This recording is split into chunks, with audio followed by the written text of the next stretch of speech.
Assalomu alaykum aziz kutubxonlar, men Egamberdiyeva va Malika.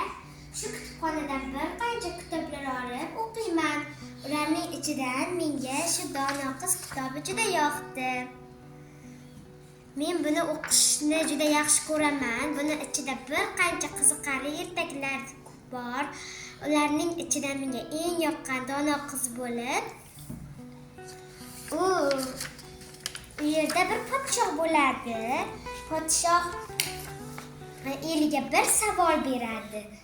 Nima shirinu, nima achchiq deya savol beradi. El buni topolmay juda qiynalishadi va ular Dono qizdan yordam so'rashadi. Dono qiz ularga otasiga kirib ayta boshlaydi. Otajon, elimiz qiynalyapti, ularga yordam beramiz.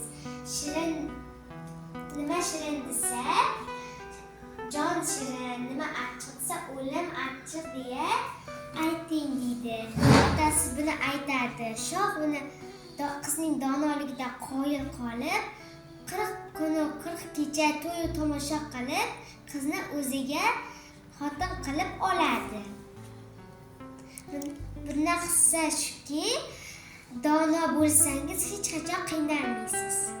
Aziz bolajonlar, zehningiz oshishini istasangiz ushbu kitobni mutolaa qilinglar.